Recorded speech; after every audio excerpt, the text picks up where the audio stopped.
At the family barbecue, my wife joked, "Who wants to trade my husband? He comes with low maintenance and no ambition."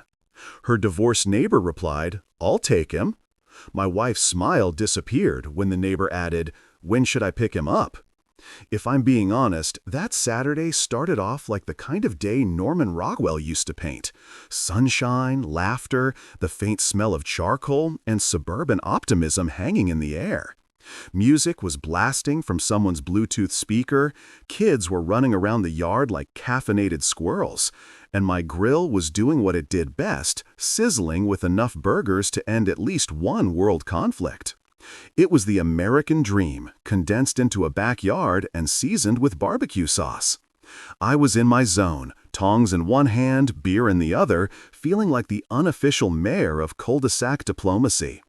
The grill hissed and popped, that perfect soundtrack that says, "Yeah, life might be a circus, but at least you're the ringmaster today."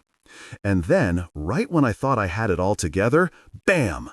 My wife Chloe decided to turn our happy little cookout into a full-blown Netflix limited series. You know that feeling when you sense a storm coming but the sky is still blue? That was me. Chloe was halfway through her third glass of Chardonnay, lounging like she owned the rights to the conversation, holding court in her sun hat like the queen of gossip herself.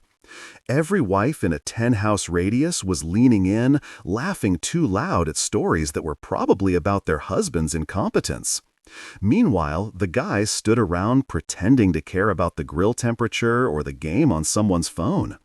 It was a social ecosystem of survival. I was contact optional. I was just flipping a perfect medium-rare patty when I heard her voice slice through the laughter like a lawnmower through wet grass. "Who wants to trade my husband? He's low maintenance and has no ambition." It took a full 2 seconds for my brain to process what she said. My first thought was, she didn't just say that. My second thought was, oh yes, she absolutely did. Then the silence hit. Movie-style silence. Even the mosquitoes froze mid-flight.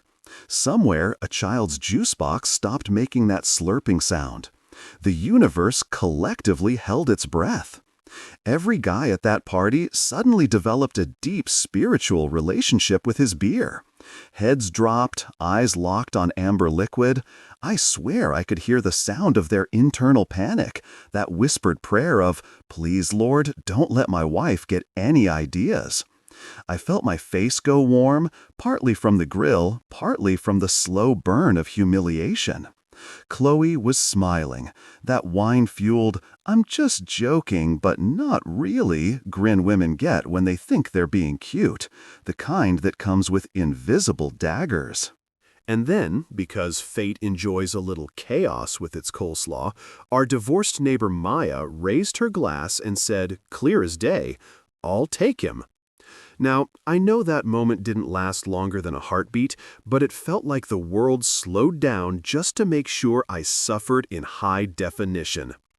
Every neck in that backyard swiveled toward her like synchronized Judgment Day. Chloe's grin flickered. Poof! Gone faster than the beer evaporating on my grill. Maya wasn't joking either. You could see it in her eyes. She had that divorced and dangerous confidence. The kind of woman who's already been through the war and now collects ex-husbands' egos as trophies. She leaned back in her chair, took a slow sip of wine, and smirked like she'd just bought stock in drama. Meanwhile, my brain was doing a PowerPoint presentation titled Possible Responses That Won't End in Divorce. Option 1, laugh it off. Option 2, pretend I didn't hear it. Option 3, crawl into the grill and let the fire take me. Before I could pick one, the awkward silence mutated into nervous laughter, that brittle kind of sound people make when they're terrified but trying to stay polite. Ben, my next-door neighbor, was coughing into his solo cup like it was a life raft. His wife was glaring at him so hard his eyebrows might never grow back. I straightened up, flipped the last burger, and smiled. If I was going down, I was going down with dignity, or at least with comedic timing. Thanks for doing my marketing, honey, I said, loud enough for everyone to hear. Should I start packing now, or do you want to help me load the truck? Cue the second wave of laughter. The please don't look at me kind. A few nervous chuckles, a couple of gasps, and one guy muttering, "Oh, hell no." Chloe blinked. You could almost see her hangover forming in real time. "Oh my God, I was joking," she said, tone dripping with the kind of defensiveness that only makes it worse. Maya wasn't backing down. She twirled her wine glass like a Bond villain and said, "I meant it. When should I pick him up?" The tension was so thick you could spread it on toast. I caught Ben mouthing, "Damn," like he was at a sports event and someone just hit a home run. Chloe's face, oh man, it went from smug to panic in 10 seconds flat. You could almost hear the gears grinding as she tried to figure out how to undo the mess she just made. I just shrugged and said, "Well, at least someone's showing interest in my potential." Ben whispered under his breath, "Man, your life just got syndicated." I laughed. "Yeah, but at least someone wants to renew my contract." And that right there was the kill shot. Because for the first time in what felt like 8 years of marriage, Chloe didn't have a comeback. She just sat there frozen like a mannequin that forgot its line in a store display drama.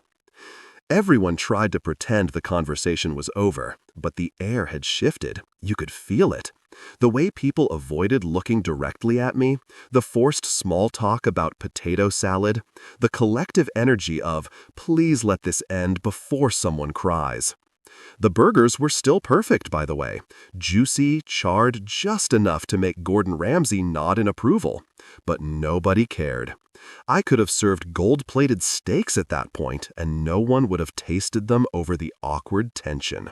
Eventually, people started making excuses. "Oh, it's getting late. I think the kids need a nap. I forgot my cat's piano recital." The whole neighborhood vanished faster than free Wi-Fi in a hotel. Chloe busied herself collecting plates that didn't need collecting, muttering something about people being too sensitive.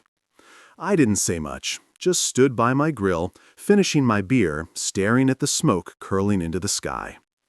You know that moment when you realize the joke wasn't a joke, it was a confession? That was it for me. Because the thing about Chloe is she's not cruel on purpose. She just likes attention more than accuracy. Her idea of funny usually came at someone else's expense. And for years, that someone was me. Every cookout, every dinner party, every damn office event. I was the punchline. The harmless husband, the guy with no ambition, no edge, no fire. And I played along, because that's what you do when you love someone who doesn't quite see your value until someone else points it out.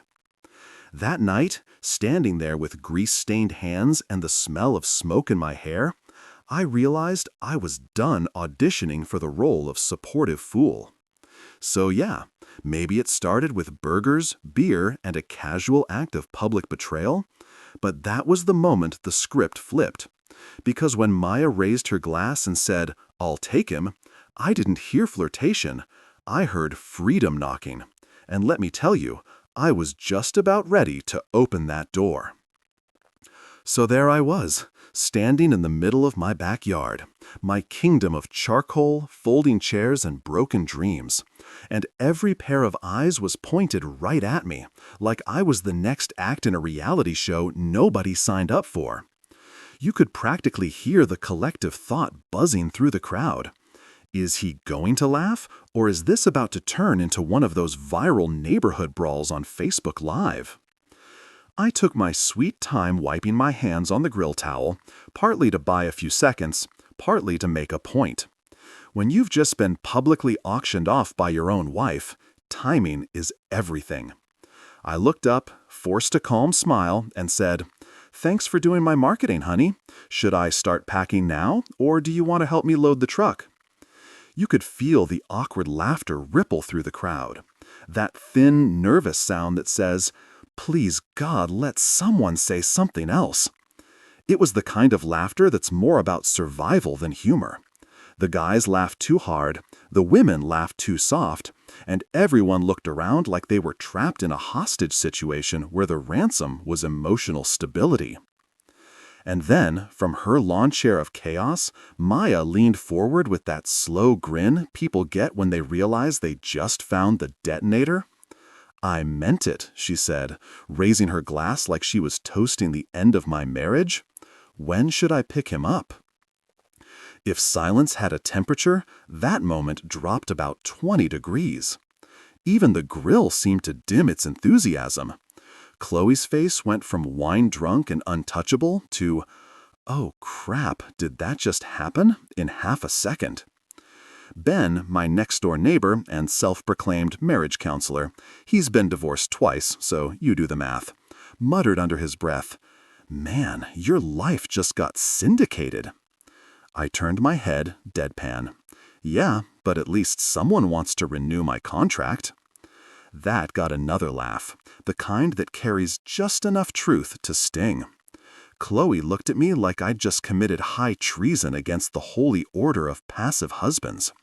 Her eyes narrowed, her lips twitched, and she gave that tight smile women use when they want to look calm but are plotting your social execution. The crowd didn't know what to do. Half of them were pretending to scroll their phones. The other half were deeply invested in the art of staring at their shoes. Someone coughed. Someone else dropped a chip. It was like God himself pressed the awkward silence button and then went out for a smoke break. Now, here's the thing about Maya. She's not subtle. Never has been. She's been divorced for about 2 years, owns 3 rescue cats and a Jeep, and walks around with the kind of confidence that says, "Yeah, I've burned bridges, but at least I did it in heels." The woman thrives on uncomfortable moments. So when she said she'd take me, everyone assumed it was a joke. But the way she said it, that slow, steady tone with a side of "try me," yeah, she meant every syllable. Chloe, meanwhile, was unraveling. You could see it in the twitch of her fingers, gripping the stem of her wine glass. "Oh, come on," she said, laughing that forced laugh women do when they realize they've lost the room.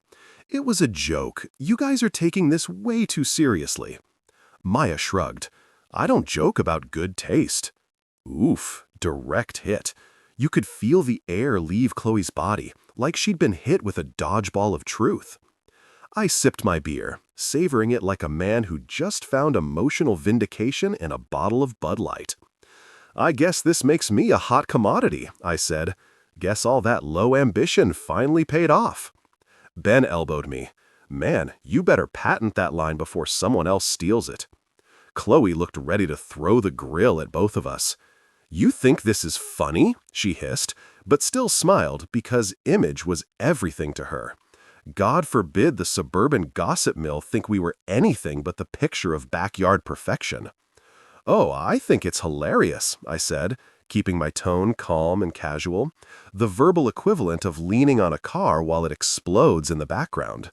You make the joke, I get the offer, everybody wins. That line earned a few nervous chuckles, mostly from the men who were trying to memorize it for future use. But Chloe didn't laugh. She just stood there holding that wine glass like it contained the last drop of her dignity. Her jaw clenched, and she gave Maya the kind of glare that could melt vinyl siding. Maya didn't flinch. "Don't look at me like that, Chloe. You were the one who started the trade." Chloe muttered something that sounded like unbelievable, but it was hard to hear over the sound of me dying inside and trying not to show it. Someone finally tried to change the subject. Bless them. These burgers are really good," they said with the desperate cheer of a kindergarten teacher trying to redirect a brawl. I smiled. "Thanks. Marinated them overnight. Goes great with marital tension." More laughter, this time real, but still laced with discomfort. At this point, people were laughing not because it was funny, but because it was safer than silence. As for me, I wasn't even mad. Not yet, anyway.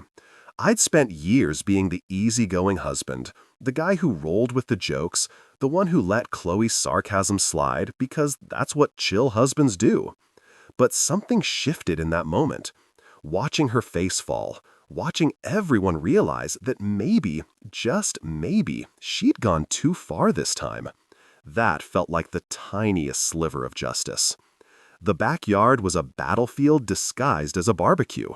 You could practically hear the neighborhood group chat forming in real time. Did you see what happened at the Miller's barbecue? OMG! Maya said she'd take him. Is Chloe okay? Spoiler, she was not. As people started packing up their kids in half-empty plates, the energy was weird. Every "thanks for having us" was laced with the unspoken, "we'll definitely be talking about this later." Even the dog looked nervous. When the last guest finally escaped, I turned off the grill and leaned against the counter, feeling the cool evening air brush against my neck.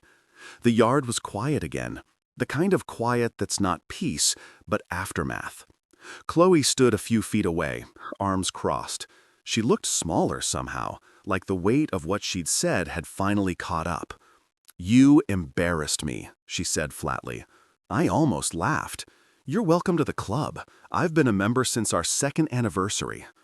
She stared at me like I'd slapped her. I didn't raise my voice. I didn't need to. The calm truth was louder than any argument. "Maybe next time," I said, "try not putting your husband on Craigslist." Her mouth opened, closed, then opened again, but no words came out. For the first time in forever, she was speechless.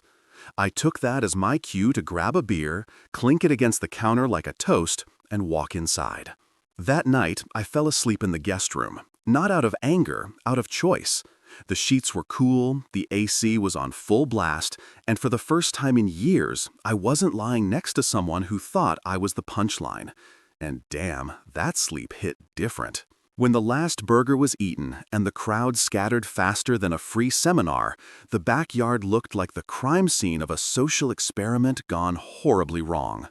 Solo cups tipped over like fallen soldiers, paper plates stuck to the grass, and the faint smell of burnt ego hung in the air. Somewhere in the distance, a lawnmower started up, probably some neighbor trying to drown out the memory of my wife putting me on clearance in front of half the zip code. Chloe and I stood there in the quiet aftermath, surrounded by the wreckage of fun. She was collecting plates with that tight, passive-aggressive precision that says, "I'm mad, but I still care what people think." I was at the grill poking the coals, even though they were dead, because it gave me something to do other than look at her. Finally, she broke the silence. "You humiliated me in front of everyone." I turned slowly, spatula still in hand like a knight holding his sword. "Oh, really? You're welcome to the club. I've been a member for 8 years." Her face turned the color of overripe tomatoes. "Don't start." "Oh, I didn't start," I said, flipping an imaginary burger. "You did, remember? Right between 'Who wants to trade my husband?' and 'He's low maintenance.'" She glared at me like I was the problem. "You could have backed me up." I laughed, one of those dry, hollow laughs that feels like it's coming from your soul's basement. "Back you up? I was too busy being traded. Kinda hard to multitask when you're on the auction block. You're being ridiculous. And you're right, ridiculous enough to stop being the punchline at my own barbecue." For a second, she looked like she was about to cry. Then she blinked it away, chin high, voice trembling with what she probably thought was righteous indignation. "I was just trying to be funny. Everyone jokes about their spouses." "Yeah," I said, leaning back against the counter. "Except most people don't treat marriage like open mic night." That one landed. I could see it in her eyes, that flash of guilt she tried to bury under a layer of annoyance. But the thing about words is once they're out, they don't go back in. They just hang there, echoing, taunting. She threw a handful of plastic forks into the trash bag like she was punishing them. "You're so sensitive lately." "Sensitive?" I raised an eyebrow. "I'm not sensitive. I'm just done pretending disrespect is cute." She didn't answer, just kept cleaning. Her movements sharp, mechanical. It was the kind of silence that wasn't peaceful, more like the prelude to a storm you can smell but can't see yet. I walked past her, grabbed a beer from the cooler, and sat on the patio chair that still had the imprint of my humiliation on it.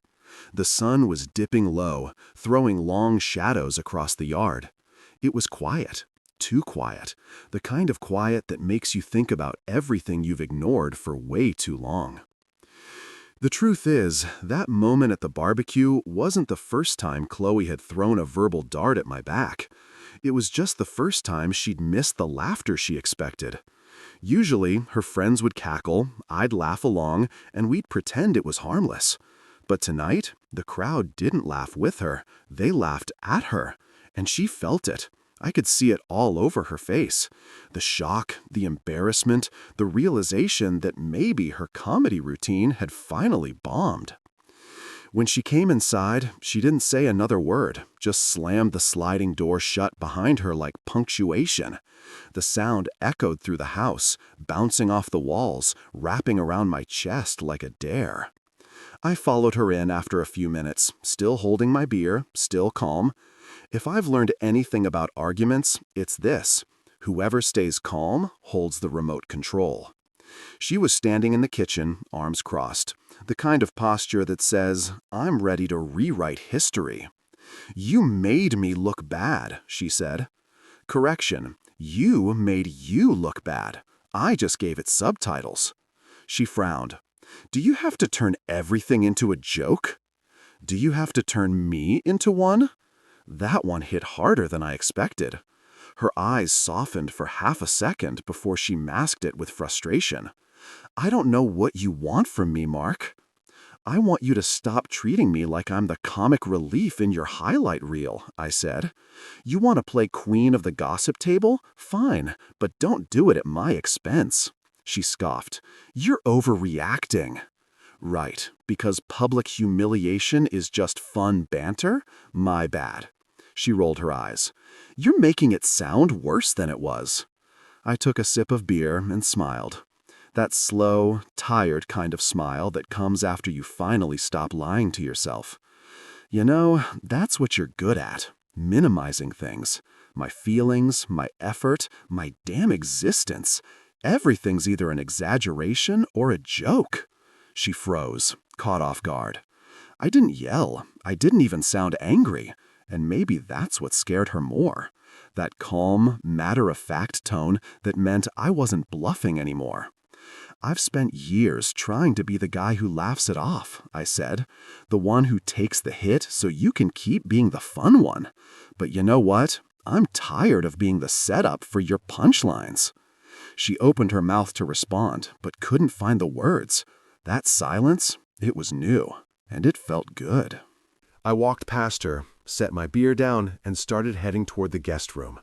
Where are you going? She asked, voice cracking. To get some sleep, I said without turning around.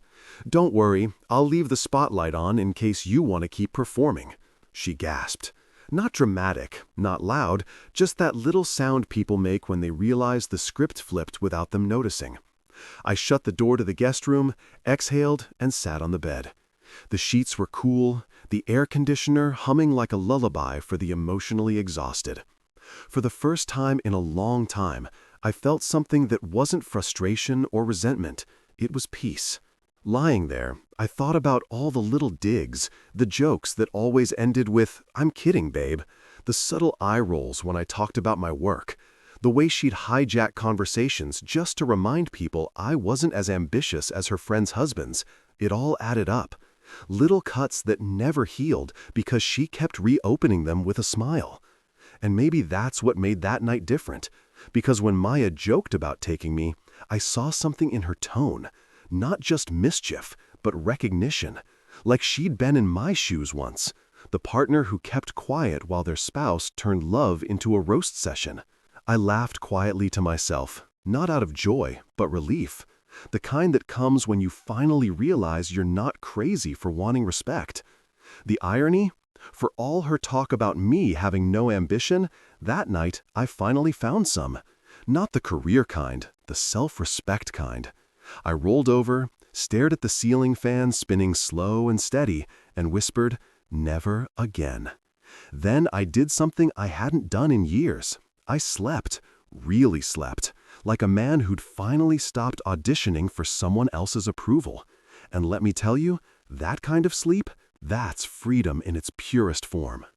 I woke up to the smell of bacon the way some people wake up to a motivational speech, hopeful, confused, and suspicious that someone is trying to sell them something. The guest room's AC had me cocooned like a human burrito, but bacon is bacon, and I'm only so strong.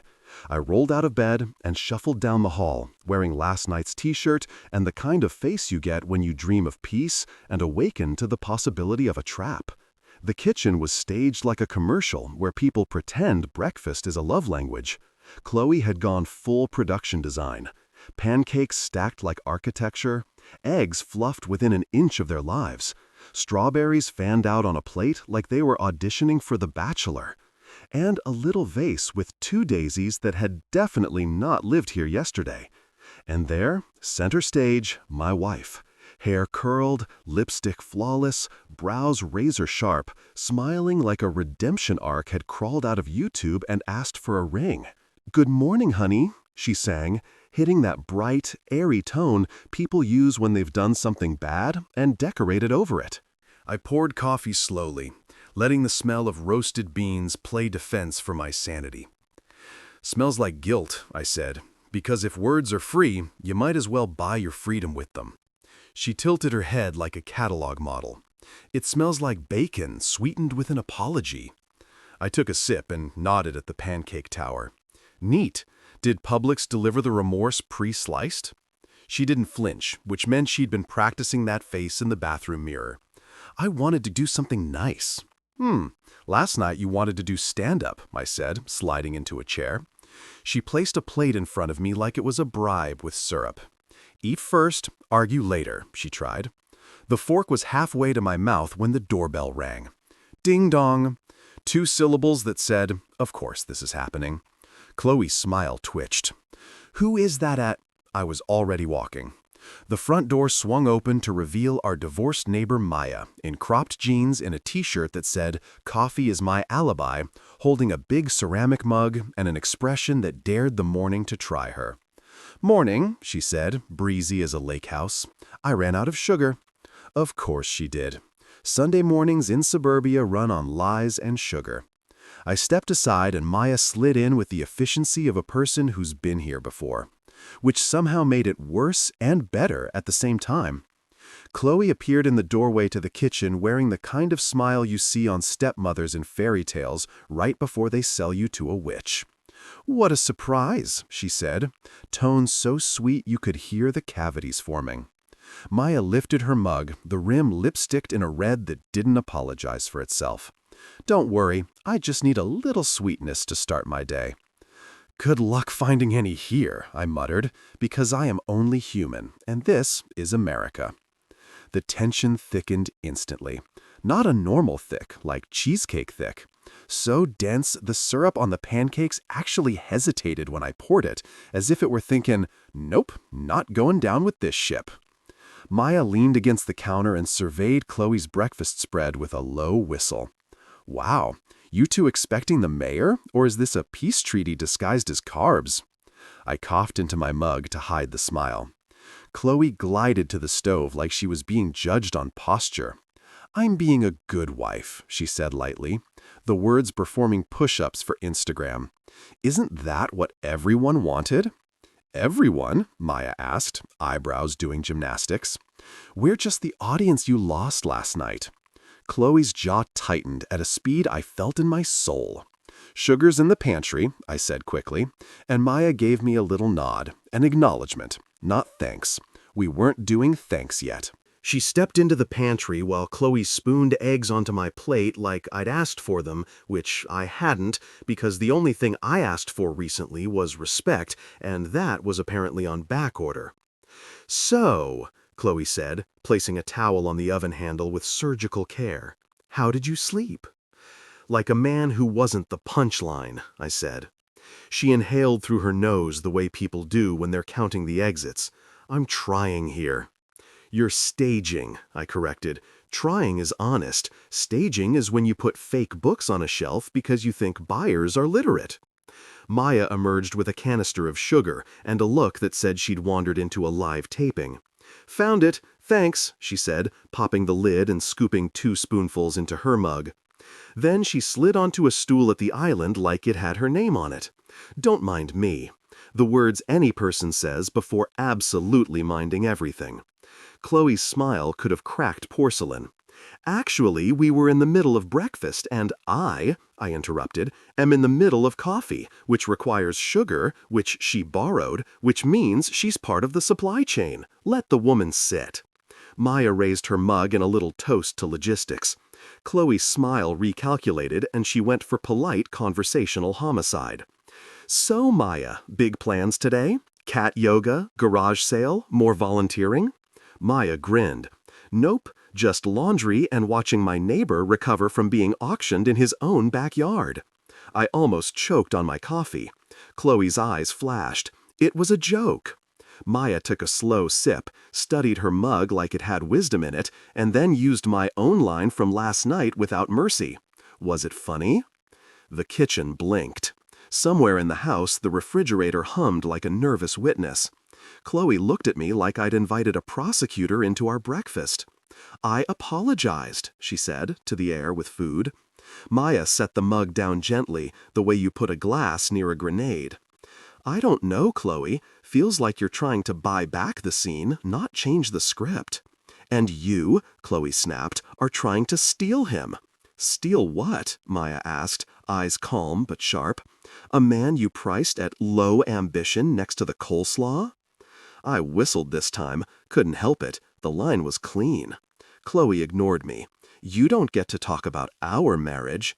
"You made it public," Maya replied, not unkind, just accurate. "Front row seats, free tickets, cash bar." I pushed my plate away and folded my hands because breakfast had turned into court, and apparently I was the exhibit. "Look," I said, keeping my voice even, "everybody's got their truth. Mine is simple. I want respect with my eggs." Maya gave me an approving half-smile. Chloe's mouth flattened, the steam rising off her composure. "I respect you," she said, and the way she said it made the daisies in the vase look away. "Okay," I said, "prove it in sentences that aren't jokes." "I made breakfast," she repeated, louder, like volume is evidence. Maya tilted her head. "You know, he pays the bills, keeps the lawn tight, cooks a better burger than a food truck, and somehow you manage to make all that sound like no ambition? That's a wild magic trick." Chloe's nostrils flared. "Stay out of our business." Maya's smile dropped a fraction. "You put him on sale, Chloe. The neighborhood didn't ask for the flyer." I stood, picked up my plate, and set it in the sink. The morning sun threw a warm stripe across the countertop, dust motes floating like confetti that forgot how to celebrate. I felt weirdly calm, like a lifeguard who's already blown the whistle and now just needs everyone to walk to the shallow end.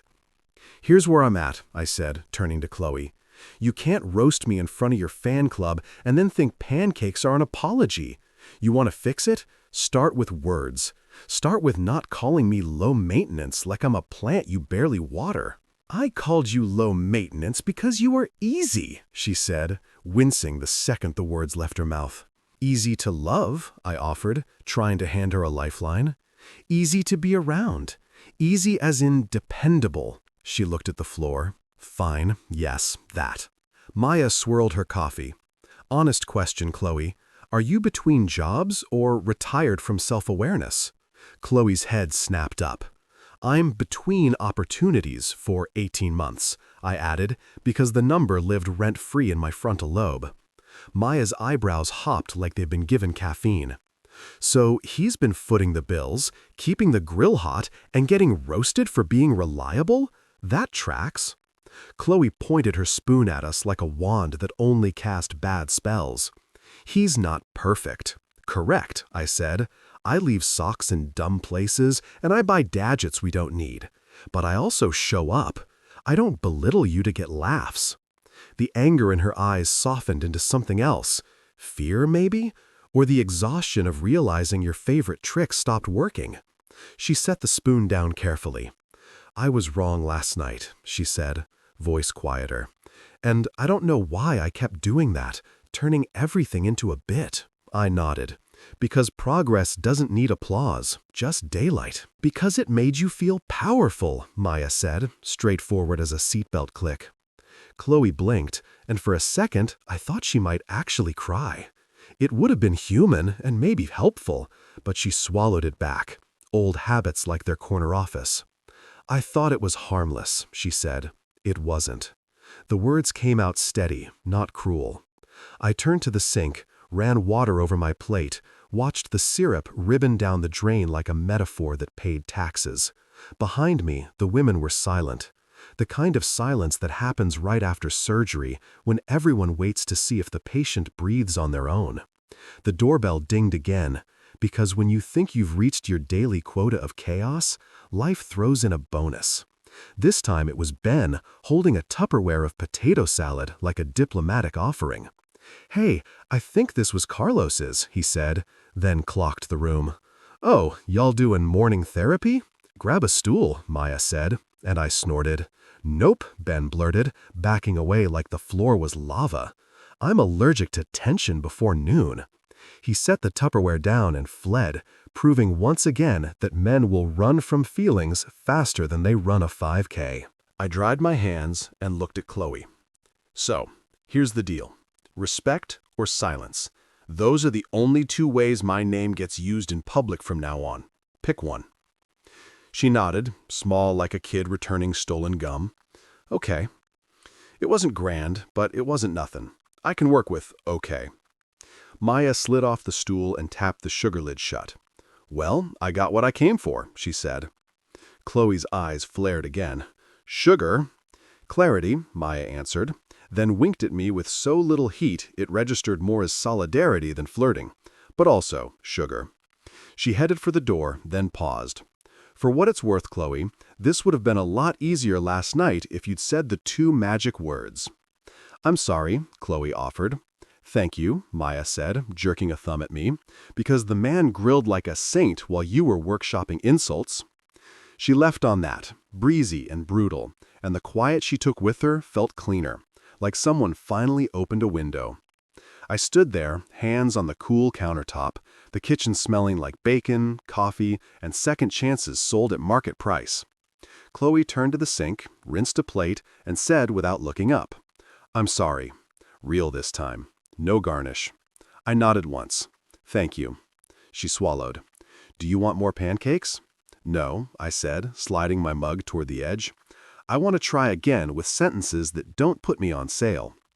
She nodded, wiped the counter in small circles, and didn't argue. Outside, a bird started up with some perky little melody that would have annoyed me yesterday, but today sounded like a reset. I took my coffee to the back step and sat down, the wood warm under my palms. Morning light spilling across the yard like it had never seen a scandal. Behind me, I heard dishes clank and water run, and no performance at all. Just a normal morning trying to grow out of a loud night. After a minute, Chloe joined me, sitting far enough to be polite, but close enough to be intentional. We didn't talk, didn't need to. The silence wasn't a contest anymore. It was a space. And for the first time in forever, I felt like breakfast might actually be the start of a day instead of the aftermath of one. If there's one thing I've learned about suburban diplomacy, it's this. When someone says, "Can we talk?" before breakfast, what they really mean is, prepare to defend yourself. So naturally, when Maya sat down at our kitchen table with a mug of my coffee like she owned stock in the place and said, "So about that husband trade offer?" I knew the universe wasn't done mocking me yet. The air went still. Chloe froze mid-sip, her coffee cup hovering halfway to her lips like she'd been caught in a still frame of a reality TV meltdown. Her jaw tightened, her smile turned to granite, and she gave Maya the kind of look that said, "How dare you bring up the truth in my house?" "It was a joke," Chloe said finally, the word joke trembling like it was scared to be here. Maya didn't even blink. She tilted her head, smiled just enough to be dangerous, and asked, "Was it funny?" And just like that, my morning turned into an episode of The Real Housewives of Suburbia. I almost choked on my eggs. Chloe's eyes snapped to me like I was supposed to be the referee in this emotional steel cage match. Nope, not today. I was just the guy with the spatula and a ringside seat. Maya leaned back in her chair, cool and collected, swirling her coffee like a villain monologuing in Act 2. "You know, I've been thinking about that trade offer," she said. "He seems pretty happy for a low-ambition guy. He makes good coffee, too. That counts as ambition in Rye Book." I grinned into my plate, pretending to focus on my bacon. "I try." Chloe set her mug down a little too hard, the sound sharp enough to make even the syrup pause mid-pour. "You don't have to entertain her," she snapped. Maya shrugged. "Oh, I'm just giving compliments where they're due. Can't help it if some people don't appreciate what they've got." "Some people," Chloe repeated, her tone climbing an octave like it was training for opera. "You mean me?" Maya smiled sweetly. "If the wine glass fits." Now, for the record, I'm not proud of this, but I sat there eating pancakes like I was watching live theater. I didn't start it, I didn't want it, but God help me, I wasn't about to stop it either. Chloe crossed her arms. "I don't know what you're trying to pull, but you can stop acting like you care." Maya's smile sharpened. "Oh, I care. I care about people being treated right, especially good guys who spend years paying mortgages, fixing leaky faucets, and grilling steaks for women who treat them like background noise." You could feel the temperature in the room spike. I swear the butter on the table started sweating. Then Maya dropped the real grenade. "By the way, Chloe, you still between jobs?" Chloe stiffened. "I'm between opportunities." Maya arched a brow. "For 18 months?" I swallowed a mouthful of coffee and decided to commit social suicide. "She's been between opportunities so long, I think the opportunities filed for a restraining order." Maya burst out laughing. Chloe didn't. She turned that laser glare on me, the one that's melted stronger men. "Not helping," she hissed. "Hey, I'm just following the plot," I said, leaning back. "Apparently I'm the unambitious husband, so I'm just keeping my role consistent." Maya smirked. "You're the one paying the bills, right?" "Yup." "And cooking breakfast?" "Yup." "Keeping the lawn clean, fixing the gutters, paying property taxes, and making sure this house doesn't look like an episode of Hoarders?" "Pretty much." Maya turned to Chloe. "Then maybe low ambition isn't the insult you think it is. Maybe it's code for dependable, stable, grown." Chloe's lips parted like she was about to unleash a comeback, but none arrived. She looked around the kitchen like she could find dignity behind the toaster. "You don't know what you're talking about." Maya shrugged. "Maybe not, but I know what I saw last night. A man being humiliated by someone who's supposed to be his partner." "That's enough," Chloe snapped, standing now. "Stay out of our business." Maya smiled, unbothered. "You made it everyone's business when you put him on sale." I nearly spit out my coffee. That one landed so clean it deserved a slow clap. Chloe's eyes watered, but not from sadness, from fury. "You're jealous," she said. "You can't stand seeing someone happy, so you try to ruin it." Maya tilted her head. "If you were happy, I wouldn't be ruining anything." I felt that one in my bones. Chloe turned to me, desperate now. "Are you just going to sit there and let her disrespect me in my own house?" I set my mug down slowly. "You mean like how you disrespected me in our backyard?" Her lips trembled. "That was a joke!" "No, that was a broadcast," I said. "A live feed of my dignity getting grilled next to the burgers." The kitchen went silent again. Even the refrigerator compressor took a break to see how this played out. Maya stood, brushing crumbs from her jeans. "Well, this has been productive," she said, with a tone so chipper it made Chloe twitch. "Next time you host brunch, maybe skip the roast." She grabbed her mug and headed for the door. Before leaving, she paused, looked at me, and said, "Coffee was great, by the way. You ever open a cafe? I'll invest." Chloe's jaw dropped. "You relax," Maya said, smiling. "I'm just teasing. See, it's only funny when both people laugh." Then she was gone, leaving behind the faint scent of espresso and vengeance. Chloe slumped into her chair, her voice quieter now. "She's trying to steal you." I sighed. "Steal what, exactly? A man you just listed as clearance stock?" "She's jealous," Chloe said, her voice rising again, desperate for control. "Jealous of what? Your unemployment benefits?" That did it. That one hit the target dead center. She froze, eyes wide, lips trembling. "You're unbelievable!" "I'm consistent," I said. "You make the jokes. I just learned to tell better ones." She turned away, whispering to herself. "You've changed." I shook my head. "No, I stopped pretending your version of love was normal." That one hung in the air, heavy and ugly and true. Chloe didn't respond. She just sat there, staring into her untouched coffee like it might have answers. For a moment, I almost felt bad. Not because I'd said too much, but because she finally heard it. I stood up, grabbed my jacket from the chair, and headed toward the door. "Where are you going?" she asked, voice small. "For a walk," I said, "before someone else mistakes me for a bargain." Outside, the morning air hit like a reset button. The sun was bright, the street quiet, and somewhere down the block, a kid was laughing. The kind of laugh that didn't know about pride or ego or who said what at dinner parties. I took a deep breath and let it out slow. Because here's the truth they don't put in marriage books. It's not the big betrayals that end things. It's the tiny ones. The jokes that cut too deep. The silence after the punchline. The mornings where the apology smells like bacon but tastes like manipulation. By the time I came back, the dishes were washed, the table cleared, and Chloe was gone upstairs. On the counter, she'd left a note.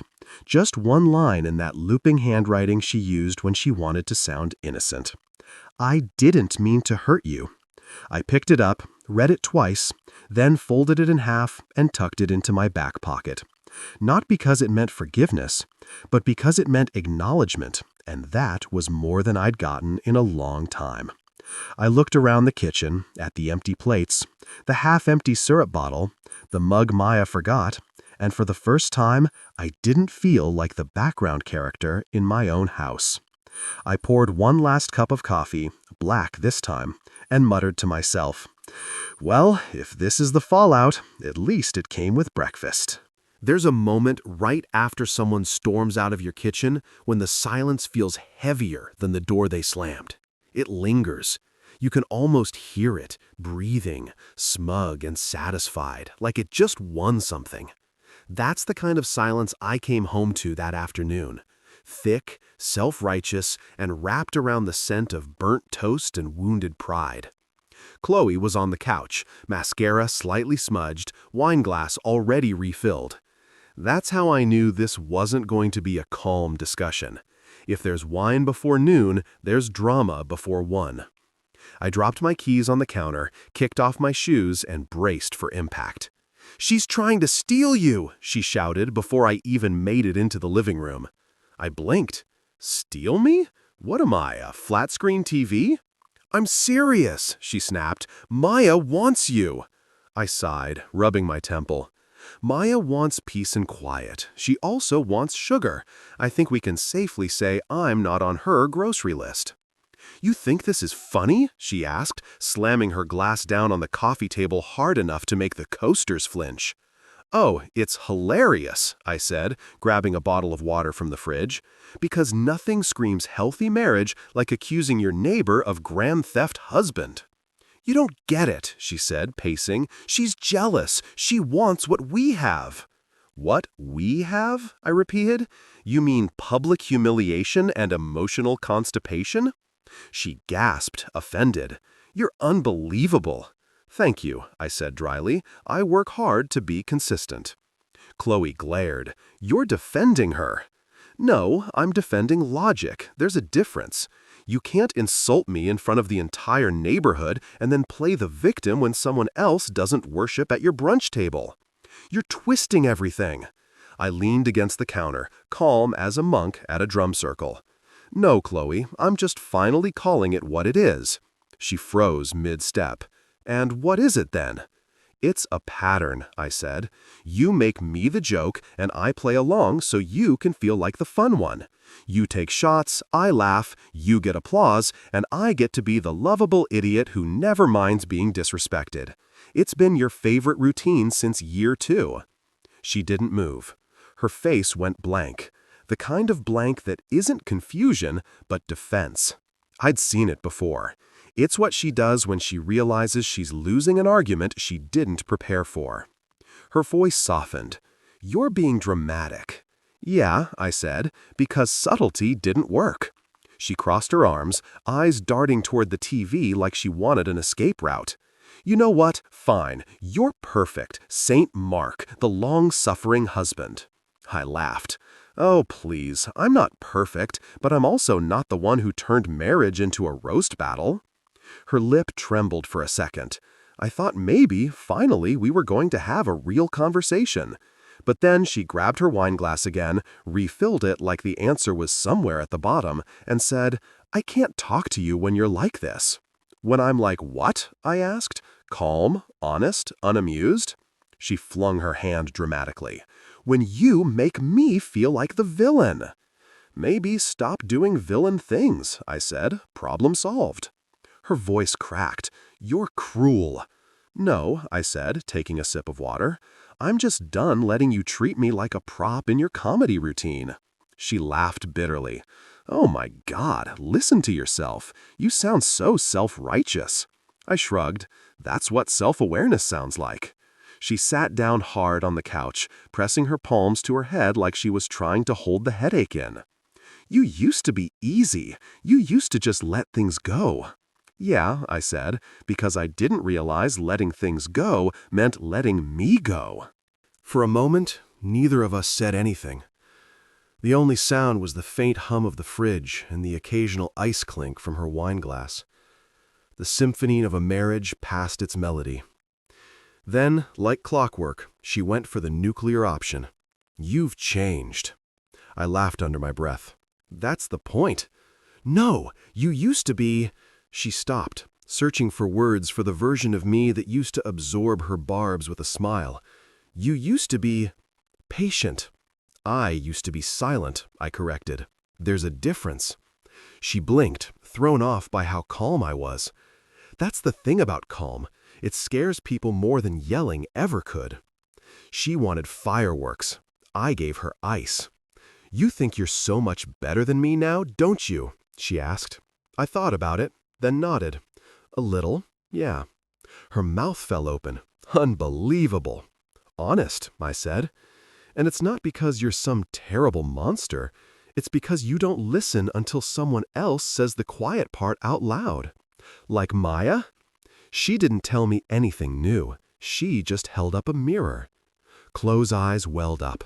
"I made a mistake." I tilted my head. "Which one? The joke, the denial, or this argument where you pretend you're the victim?" That got me silence. Long, painful, truth-filled silence. Then came the tears.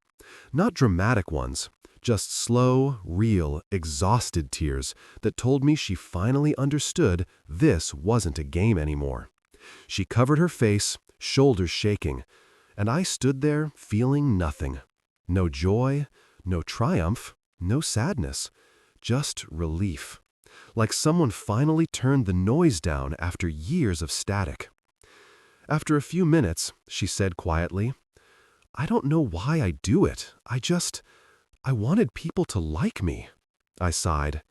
"Chloe, people already liked you. You didn't need to throw me under the bus to get extra applause."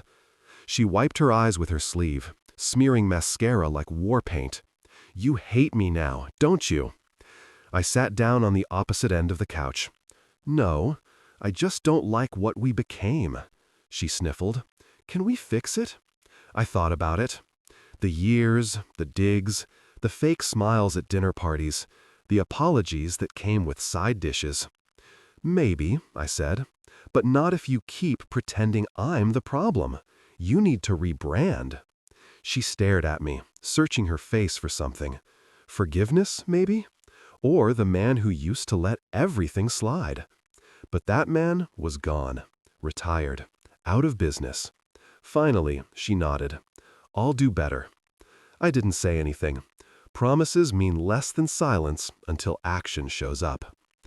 By evening, she was curled on the couch, a blanket around her, watching reality TV reruns. The irony not lost on either of us. I sat in my recliner, flipping channels until I landed on Shark Tank. There's something deeply satisfying about watching people pitch their dreams while others tear them apart.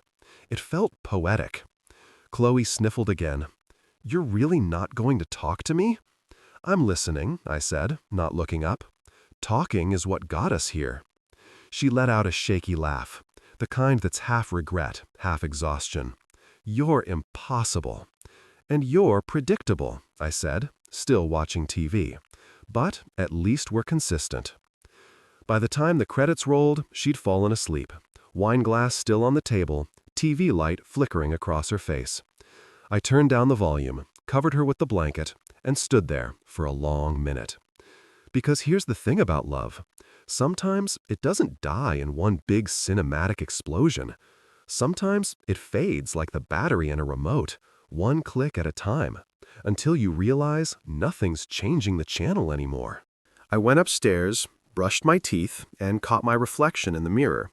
I looked the same, but I didn't feel the same. Maybe that's growth. Maybe that's fatigue. Hard to tell the difference sometimes.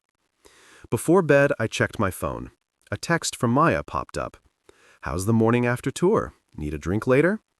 I stared at it for a second, then typed back, "No drinks, just peace." She sent a thumbs up emoji and nothing else. Perfect. As I climbed into bed, the guest bed again, my chosen fortress, I heard Chloe stirring downstairs. The faint sound of a sniffle, a sigh, the muted creak of regret. But I didn't move, didn't rush to comfort, didn't play the part. For once, I let the silence speak for me. And damn, it said everything I needed. There are few things more suspicious than waking up to the sound of paper flipping in a quiet house. That soft, rhythmic turning, like guilt in paperback form. When I opened my eyes that morning, sunlight was sneaking through the blinds. And there she was, Chloe, sitting at the foot of the bed with a notebook. Not her phone, not a tablet, a notebook, the analog guilt machine itself. She looked like a student who'd stayed up all night cramming for the exam she never studied for. Hair messy, still in her robe, and holding a pen like it was both a weapon and a peace offering. I squinted at her. "Please tell me you're not writing a tell-all memoir called Married to a Man Without Ambition, because I might sue for royalties." She gave me a look, the tight-lipped, don't start look. "It's a list," she said softly. I yawned. "Of what? Your enemies? Because I already know I'm on page 1. "It's a list of things I appreciate about you." That woke me up faster than caffeine. I sat up, staring at her like she'd just said she joined a monastery. "Oh, and how many pages is that? Half?" She frowned, flipping the notebook toward me so I could see her handwriting. Neat, loopy, too perfect, like she rehearsed sincerity. "You pay bills," she began. "You never cheat. You mow the lawn." I blinked. Wow. So basically, I'm a reliable Roomba with health insurance. Her jaw tightened. "You're twisting my words." "No," I said, leaning back on my elbows. "I'm just reading your list. You appreciate the services, not the person. You listed me like a home maintenance package." She shut the notebook with a sigh. "You're impossible to please." "Correction," I said. "I'm impossible to pacify with mediocrity disguised as gratitude." Her shoulders slumped. "You always have to make a speech, don't you?" "Only when I'm awake," I said, "and usually after being compared to a riding mower." She rolled her eyes, but there was something softer in her voice now. "I was trying to do something good. You're just so self-aware, articulate, handsome, exhausting." I smiled. There it is. She stood up and started pacing, her Olympic event of choice. "You're blowing everything out of proportion. I'm trying, okay? I've made a list, I'm apologizing, I'm cooking, I'm doing all the things you say you want." "Yeah," I said, swinging my legs off the bed, "except the one thing I actually asked for." She frowned. "And what's that?" "Respect." That word hit the air like a grenade with a long fuse. She froze. Her eyes darted between me and the notebook like maybe she could write her way out of this conversation. Finally, she said quietly, "I do respect you." I laughed. Not a big laugh, just that single exhale of disbelief you let out when someone tries to convince you the sky is orange. "If this is respect, I'd hate to see what mockery looks like." She crossed her arms. "I've said I'm sorry, Mark." "Yeah," I said, "but I don't need an apology. I need evidence." She blinked. "Evidence?" I nodded. "You ever notice how you always say you're sorry, but never act like it? You drop a line, I drop the argument, and then 2 weeks later, same joke, different crowd. It's like Groundhog Day, but instead of a rodent, it's my self-esteem dying of secondhand embarrassment." She sat back down on the bed, quieter now. "So, what are you saying?" I took a deep breath. "I'm saying, pack your things." Her head jerked up. "What?" I stood, running a hand through my hair, feeling the weight of years pressing down like humidity. "You heard me. Pack your things. I can't do this anymore." Her mouth fell open. "You're kicking me out?" "I'm freeing us both," I said. "You from pretending you're happy, and me from being your favorite prop." She blinked rapidly, trying to process. "You're serious?" I nodded. "Dead serious. I've spent too long trying to make this work while you've been auditioning for the role of funny wife who just can't help roasting her man. Congratulations, you got the part, but I'm done being your co-star." She stared at me like I just told her the earth was flat. "But I love you." I turned toward the window because looking at her felt too heavy. "No," I said quietly. "You love my free labor. You love the stability I provide. The house, the bills paid, the groceries stocked, the peace you get to ruin at your convenience. But me?" I turned back to her. "You don't love me. You love the benefits." She stood up, trembling. "That's not fair." "Neither is being someone's emotional punching bag at every social event." Tears started forming, real ones this time. "Please, Mark, don't do this. We can fix it." I shook my head. "No, Chloe. I tried to fix it. You tried to patch it. There's a difference. You can't slap pancakes and post-it apologies on top of years of disrespect and call it renovation. Sometimes you gotta tear the whole damn house down." She was crying now, voice cracking. "I didn't mean to hurt you." "I know," I said, "but you did, and meaning doesn't erase damage." Her legs gave a little, and she sank onto the edge of the bed, clutching that stupid notebook like it was a lifeline. "What am I supposed to do?" "Start over," I said simply. "Find out who you are when you're not performing." She looked up, eyes red, and whispered, "And you?"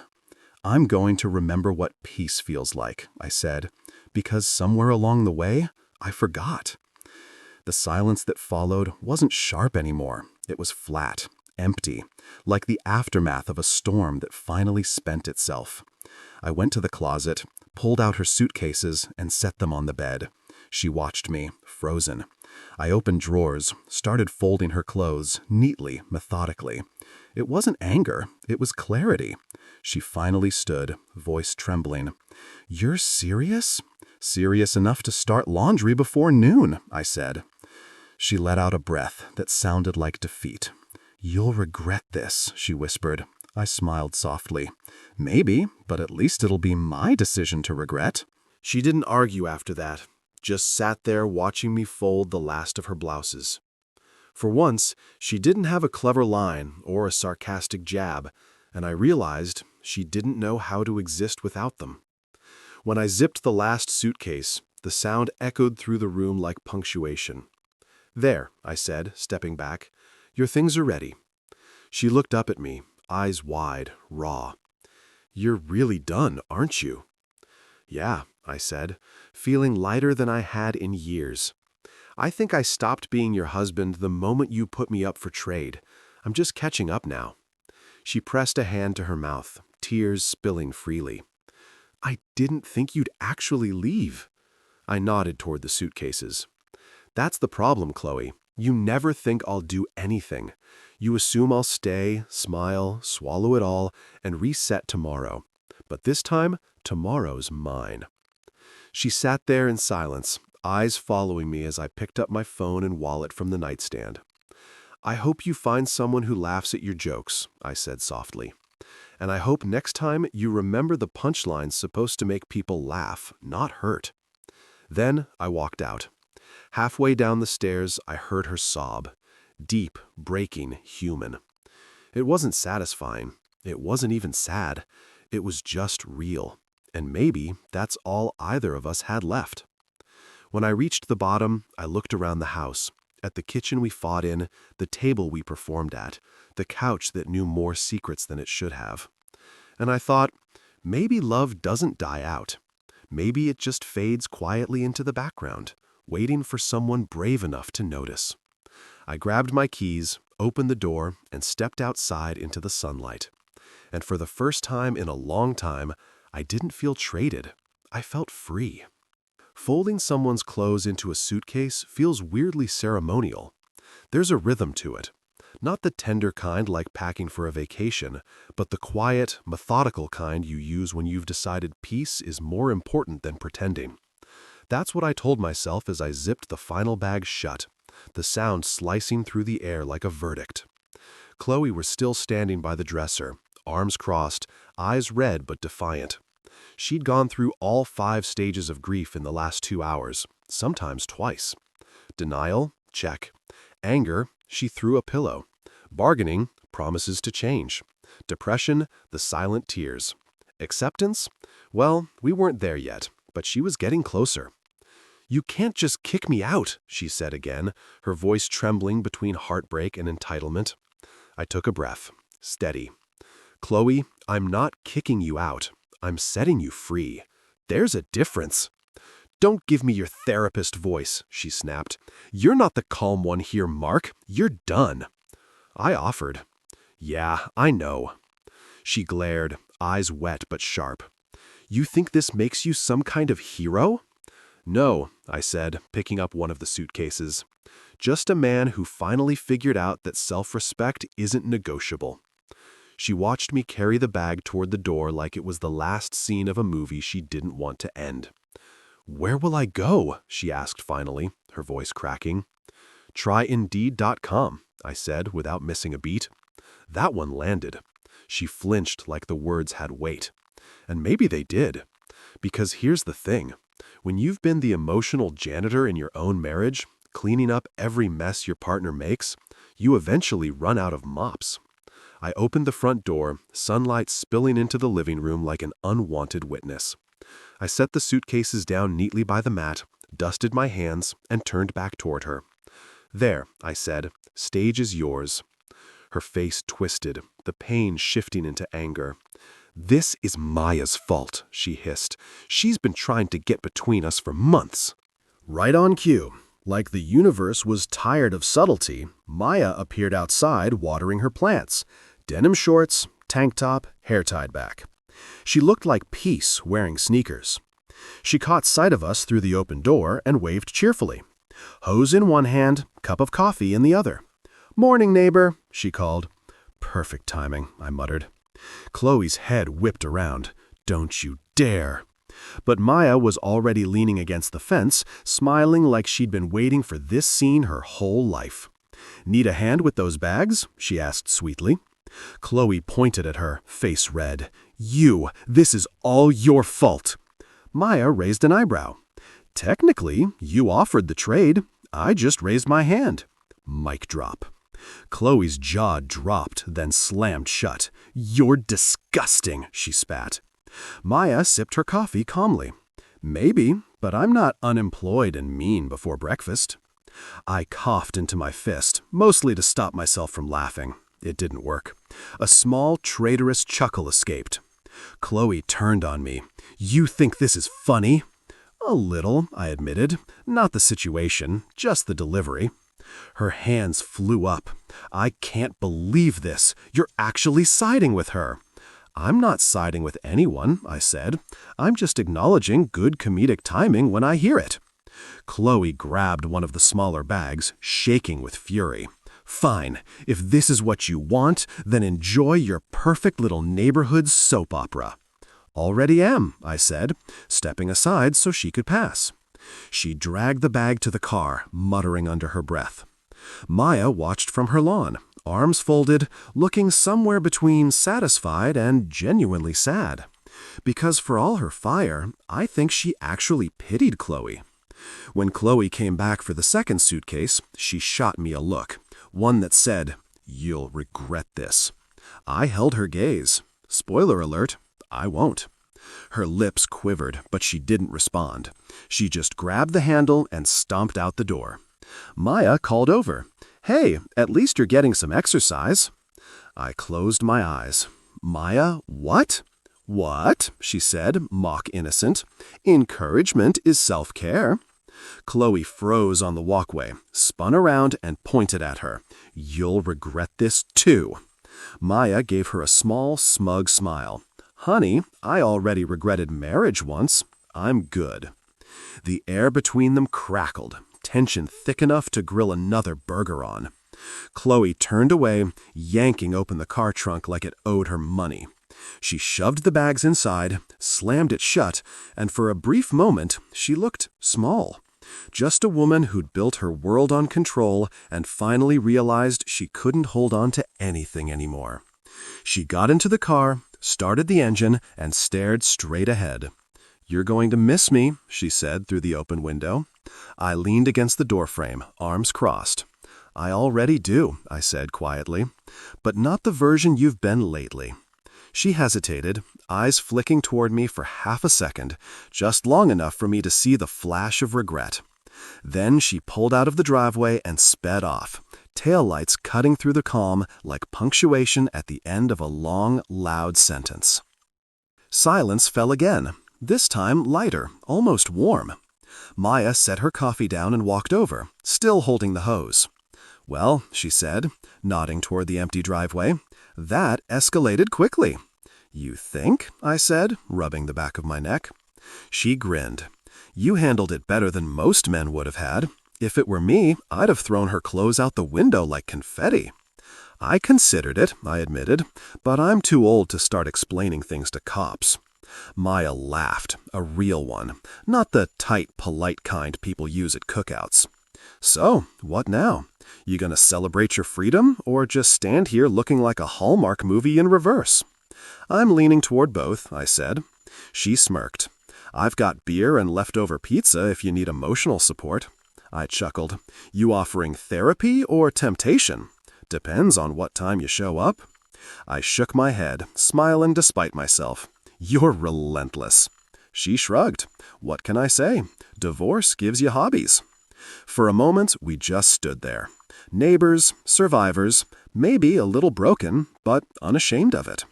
There was no flirting, no tension, just understanding, the kind you can't fake. After a beat, I asked, "Do you think she'll be okay?" Maya looked down the road where Chloe's car had vanished. "Eventually," she said, "but she's going to have to face herself first, and that's harder than losing a husband." I nodded. "Yeah, been there." Maya handed me her hose.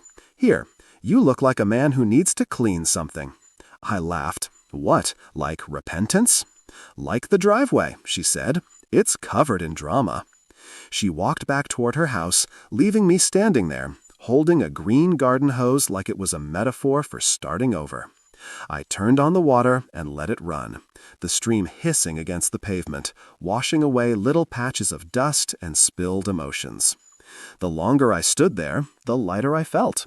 Not happy exactly, but empty in a good way, like a cluttered room finally cleaned out. After a while, Maya called over from her porch. "You know, you could have done a lot worse than me." I laughed. "Is that your way of saying you accept the trade?" She winked. "I'm saying I don't reject it." I shook my head. "You're impossible." "And you're free," she called back. "Don't waste it." When the water finally stopped, I coiled the hose, leaned against the porch post, and looked out at the quiet street, the same cul-de-sac where I'd grilled burgers, smiled through humiliation, and realized what self-worth actually tasted like. It wasn't steak. It was silence. Chloe was gone. The house felt bigger, emptier, but not lonely. Just waiting, like a place that could finally breathe again. I looked down at the faint damp streaks on the driveway where her car had been, and said to no one in particular, "Guess I'll call that spot closure." Then I walked back inside, locked the door, and exhaled. Not in sadness, not in victory, just relief. And damn, it felt good. 3 weeks after Chloe drove off with her suitcases and leftover resentment, I decided to fire up the grill again. Same backyard, same faded lawn chairs, same slightly dented cooler that had seen more emotional breakdowns than tailgates. But the vibe had changed this time. There was no tension in the air, no passive-aggressive playlist of women with something to prove blasting from the Bluetooth speaker. The sun was warm, the sky was clear, and I swear even the mosquitoes seemed less judgmental. It felt like hitting reset on life. I'd cleaned up the yard earlier that morning, trimmed the grass, wiped down the patio table, even threw out that burnt spatula Chloe swore was seasoned. I wanted everything fresh. New era, new energy, same man, just slightly better marinated. Around noon, Maya came over. Of course she did. If there's one thing you can count on in the suburbs, it's that divorced neighbors can smell a grill lighting up faster than raccoons smell trash. She strolled in through the gate like she owned stock in the place, holding a tray of sliced tomatoes and laughing to herself. "You really did it," she said. "You brought back the neighborhood barbecue. You're braver than I thought." I smirked. "Well, the trauma fades faster when you replace it with brisket." "Fair point," she said, setting down the tray. "Half the wives think I'm evil, by the way." "And the other half," I asked, "think I'm their spirit animal?" We both laughed. The grill hissed, smoke curling up like a peace offering to the gods of redemption. There's something therapeutic about grilling after emotional chaos. The sizzle feels like closure, the smell of charred meat somehow reminds you that life moves on, that mistakes, like marinades, eventually soak in, lose their bitterness, and turn into flavor. We worked in comfortable silence for a while. She flipped the burger buns, I laid out fresh patties, each one perfectly round, none of them symbolizing disappointment. "So," she said, leaning on the counter, "how's the single life treating you, Mr. Bachelor of the Barbecue?" I chuckled. "Well, I don't have to explain why we're out of oat milk anymore, so that's a plus. Sleeping better? Like a man who isn't being judged by the way he folds towels." She grinned. "You fold towels?" I shrugged. "Now I do. I'm wild like that." She laughed, and for a second I realized how different that sound was from Chloe's laughter. Maya laughed with people, not at them. It was free, unforced, and didn't carry that sharp edge that always made me brace for impact. A few neighbors started trickling in. Apparently, word spreads fast when the local scandal turns into an event. Ben and his wife Carla came first, pretending they'd just happened to be passing by. Then the Millers from 2 houses down showed up with chips and what they claimed was homemade guacamole. It wasn't. I saw the plastic lid. Even old Mrs. Langford brought her dog, who had better social skills than half the HOA. And just like that, the yard was alive again. Chatter, laughter, the clink of bottles, and the soft buzz of suburban gossip dying a natural death. As I was flipping burgers, Ben sidled up next to me, beer in hand. "Man, this feels weirdly peaceful," he said. "Like, I keep waiting for Chloe to pop out of the bushes and start roasting someone." "She's not invited to this season," I said, deadpan. "We rebooted the franchise. Fewer tears, more seasoning." He laughed, raising his bottle. "Amen to that." For once, people were relaxed, genuinely relaxed. No forced smiles, no side-eyeing the host's marriage, no whispered "did you hear about" energy floating around. Just people eating, drinking, and realizing that maybe, just maybe, we were all allowed to start over. Then, right as I was putting the finishing touches on the ribs, I heard it. That voice I'd once heard every morning, somewhere between a yawn and a complaint. Mark? The entire yard went silent. It was like someone had pressed pause on the party. Even the dog stopped panting. Chloe stood at the edge of the lawn, wearing jeans and a Target name tag that said Assistant Floor Manager. Her hair was tied back, makeup minimal, but the confidence that used to drip off her like perfume was gone. She looked real and nervous. Maya's eyebrows rose slightly, but she didn't move. She stayed next to the cooler, quiet. Everyone else pretended to look at the food like they weren't waiting for the sequel. I wiped my hands on a towel and stepped forward, keeping my tone even. "Hey," she swallowed. "Can we talk?" Every instinct screamed, "Not now." But the kind of man who says yes to closure doesn't win awards. He just sleeps better. "Sure," I said. She walked closer, eyes flicking toward Maya, then the grill, then me. "I got a job," she blurted out. "At Target, full-time." I nodded.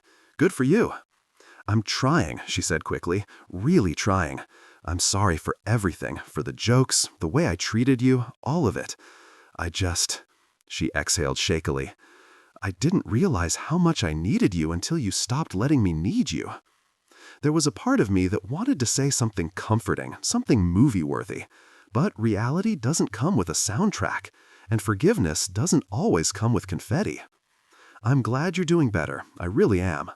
She looked around the yard, seeing the easy laughter, the calm faces, the peace she never knew how to sit in. Her lip trembled. "You replaced me fast." I almost laughed. "Chloe, I replaced chaos with calm. You just happened to be holding the chaos." She winced, but didn't argue. "I made a lot of mistakes." "Yeah," I said softly. "So did I. Staying too long was one of them." She nodded, tears welling up, but not falling. "I hope you're happy." "I am. Not perfect, not healed, but happy enough to grill without worrying about emotional landmines." She smiled faintly, the kind that says, "I get it now, but it's too late." "Well," she said, stepping back, "I just wanted to say that. I won't bother you again." "Take care, Chloe," I said. She nodded, turned, and walked away, the sound of her footsteps fading under the laughter that slowly started up again. Maya joined me by the grill, voice low. That was surprisingly civil. "I'm evolving," I said, flipping a burger. "It's either that or therapy, and therapy doesn't come with ribs." She snorted. "You sure you're okay?" I looked at the smoke rising against the sky. "Yeah, for the first time, I think I actually am." She smiled, brushing a crumb off her shirt. "Good, because I brought pie, and I'm not taking it home." As the afternoon rolled on, the tension melted away. Laughter returned, stories flowed, and even Ben's terrible playlist somehow hit the right notes. It wasn't about proving anything anymore. It was just a man, a grill, and a second chance, surrounded by people who'd seen the worst and decided to show up anyway. When the sun dipped low, Maya leaned next to me and whispered, "You know, you might have started something here. The comeback cookout." I smiled. "Catchy. You should make it an annual thing." "Only if you promise not to mention it on the neighborhood Facebook group. I don't need another headline." She laughed. "Fine. I'll just tell people it's a support group for emotionally roasted men." "Perfect," I said. "We'll serve therapy with barbecue sauce." As the last of the guests trickled out, I looked around at the yard, the same space where everything had fallen apart, and somehow everything had stitched itself back together. It wasn't fancy, it wasn't perfect, but it was mine again. When I finally sat down, Maya handed me the last cold beer from the cooler. "To peace," she said. "To starting over," I replied. We clinked bottles, the sound sharp and satisfying. The grill sizzled one last time, the smoke curling up into the twilight like a quiet thank you. And for once, I didn't feel like I was surviving. I felt like I was living. If someone had told me 2 months ago that I'd end up barbecuing in peace, drinking beer with my ex-neighbor, and actually smiling like a man who didn't need therapy coupons, I'd have laughed right in their face. Yet, here I was. Same house, same grill, same suburban skyline. But somehow, Everything was brand new. Life after marriage doesn't hit like a tidal wave. It creeps in like a breeze that smells suspiciously like freedom and lighter fluid. There's no grand soundtrack, no dramatic montage where you grow a beard and rebuild your identity with power tools. It's quieter than that. It's you, a cup of coffee, and the sudden realization that nobody's yelling because you bought the wrong brand of paper towels. Maya had become a constant, not in a romantic comedy cue the music kind of way, at least not yet, but in that real, practical, hey, I have extra coffee filters sort of way. She popped in, dropped off muffins, occasionally borrowed sugar again. I was convinced she had a stockpile by now, and slowly turned my once chaotic mornings into something resembling human life. It wasn't about replacement, it was about recovery. One evening, a week after the comeback cookout, she showed up holding a bottle of wine and that smirk that usually meant trouble disguised as small talk. "You busy?" I gestured toward the grill. "I'm literally searing my dinner, the sacred ritual of single manhood." She laughed and set the wine down on the patio table. "Relax, chef. Therapy. I'm here for company, not a rescue mission." I poured her a glass, grabbed one for myself, and sat down.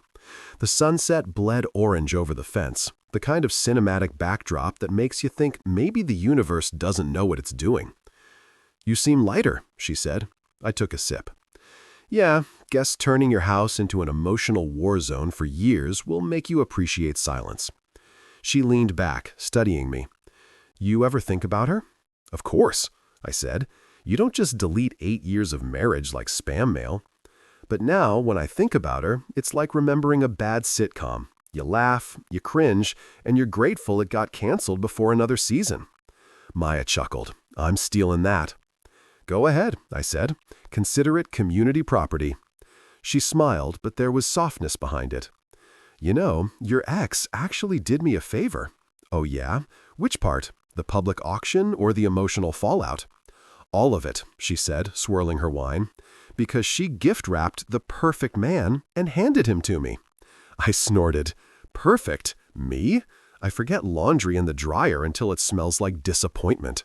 "Sure," she said, laughing, "but you also make killer burgers, don't lie to impress people, and your idea of a good time doesn't involve gossip or chaos. You're real. That's rare out here." I stared at her for a second, feeling something shift. Not big, not fireworks, just a quiet click, like the world aligning 1 degree closer to sense. "Guess I really was a limited edition model." "Exactly," she said, "and I managed to snag the last one in stock." We clinked glasses, and for the first time in a long time, I didn't feel like I had to perform. As the night deepened, we talked about everything. Bad dates, worse marriages, her Jeep constantly breaking down, and how she once accidentally joined a pyramid scheme because she thought she was signing up for a yoga class. By the time the bottle was empty, laughter had replaced the kind of silence that used to weigh heavy in this house. It felt easy, effortless. That's the thing nobody tells you about healing. It's not some grand emotional victory. It's small. It's the absence of dread. It's waking up and not checking your phone for damage control. It's cooking for 2 and realizing you're not nervous about saying the wrong thing. Later that week, I got a text from an unknown number. "Heard you upgraded. Good for you. Ryan," Maya's ex. I showed her the message when she came over that Friday night. She read it, snorted, and rolled her eyes. "Oh, him. He still sends me memes about manifesting success. I guess he manifested me leaving." "Should I respond?" I asked. She grinned. "Nah, let silence be your spokesperson." But she did text him back herself while I watched. "Upgraded from toxic to terrific. Yeah, I'd say so." Then she tossed her phone on the couch and leaned back, smirking. "There, now it's official." I laughed, shaking my head. "You're dangerous." "And you like it," she said, eyes glinting. She wasn't wrong. Over the next few weeks, our lives just sort of merged. Not dramatically, not with labels or declarations, but naturally.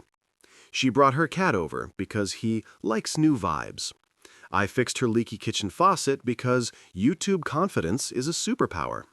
We swapped playlists, swapped stories, and one night, without any ceremony, swapped toothbrushes. It wasn't romance built on adrenaline or chaos. It was built on peace, which frankly is the sexiest thing I'd ever felt.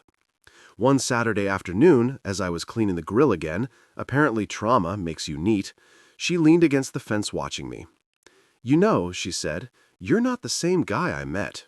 "Good different or bad different?" I asked. She smiled. "You've got this calm now, like you finally believe you deserve to be happy." I paused, spatula in hand.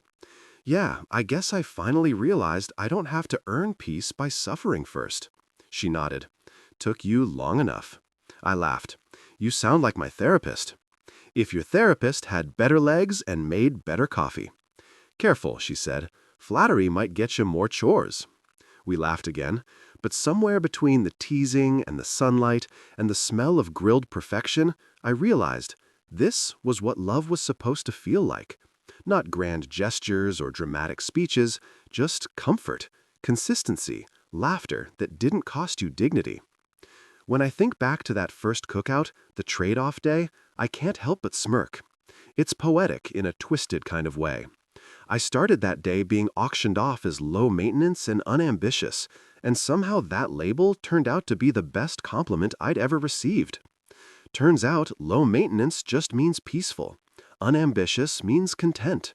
And maybe that's the real prize in this mess, not the win, but the quiet afterward. Later that night, as Maya and I sat on the porch, the air cool and calm, she reached for my hand. "You think she ever realized what she lost?" I thought about it for a moment. Probably. But by the time people realize the value of calm, they've already burned the bridge that led to it. Maya smiled faintly, resting her head on my shoulder. "Well, her loss looks good on me." I chuckled. "Yeah, it does." We sat there in silence for a while. Not the kind that fills space awkwardly, but the kind that settles in like an old friend. The crickets chirped, the streetlights flickered on somewhere, a car door slammed, followed by laughter. Life went on, and I finally felt like I was part of it again. Before heading in, I looked at her and said, "You know what's crazy? I spent years thinking the best revenge was proving people wrong." "And now?" she asked. "Now I think the best revenge is peace, the kind that doesn't need an audience." She grinned. "That's because you finally grew up." "Or maybe I just finally stopped being the punchline," I said. She squeezed my hand. "Same thing." As we went inside, I glanced back at the grill, the same one where everything had started, burned, and somehow come full circle. The coals glowed faintly, stubborn and alive, like they weren't quite ready to die out. Neither was I, because sometimes the trade you didn't see coming ends up being the one that saves your life. And standing there next to the woman who'd seen me humiliated, rebuilt, and reborn, I couldn't help but think, yeah, the trade was a win.